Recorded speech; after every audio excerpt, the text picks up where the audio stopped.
erklären kannst, was dieser Raum ist? Okay, here in this room, essentially we are an extension to the control center in Oberpfaffenhofen. So our prime position would be next to the flight director in Oberpfaffenhofen. And we are doing, so to say, the communication between the crew and the control center in Munich.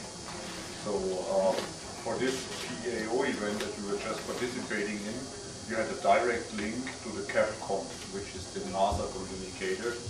And so we did not have to be involved also in this, let's say, communication to minimize all the discussions and to make everything straightforward.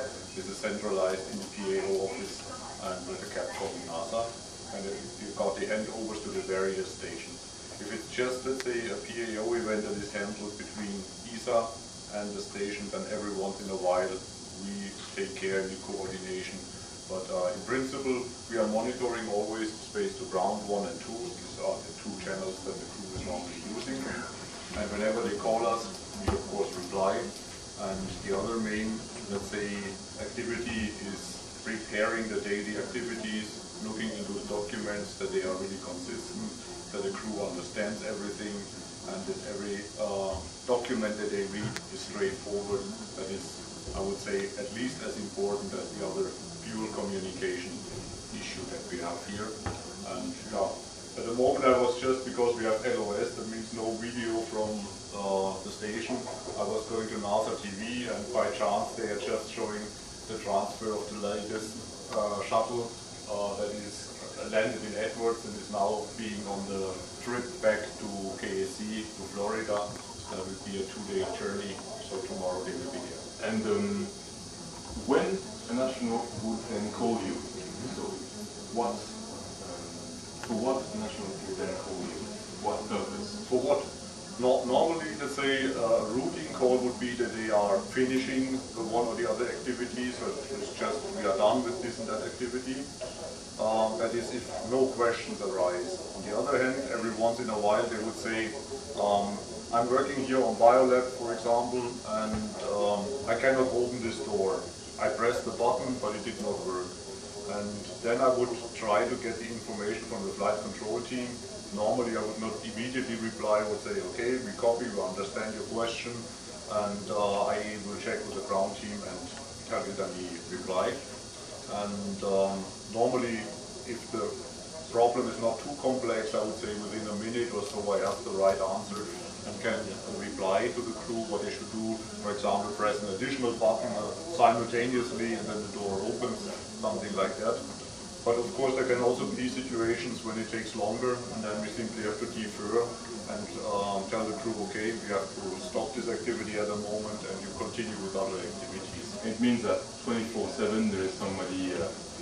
Not really. We are operating on a 16, so 5/16, 5 days a week, 16 hours. That is our Eurocom scheme.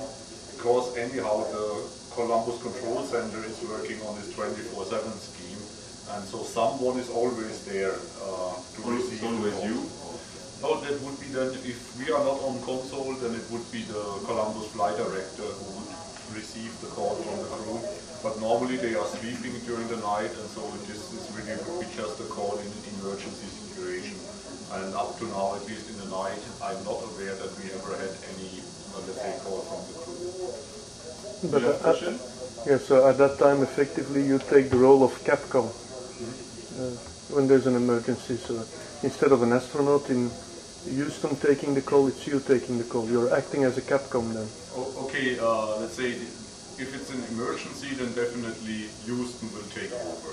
Okay. So they are also around. But for other procedures, you act as a CAPCOM. Yeah. Exactly. That means during our, let's say, especially payload procedures that we are responsible for, and also in our Columbus module, we are also taking care of the system procedures. But as soon as the whole station is affected, then of course Houston is in control, or if it's in the Russian segment, then okay, the Russians will take over.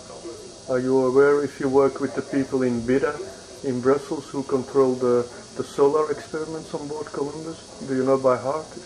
Let's say I know that we have various of the, I call them USOCs, so User Support Center or Facility Responsible Centers, I personally have not really a good, let's say, defined contact. Every once in a while we are discussing operations, but for solar, which is an external payload, the crew is anyhow not in the loop, and so also for me as a communicator, I'm not in the boat. Normally the position that is called COL OC, Operations Controller, that is the interface for the USOCs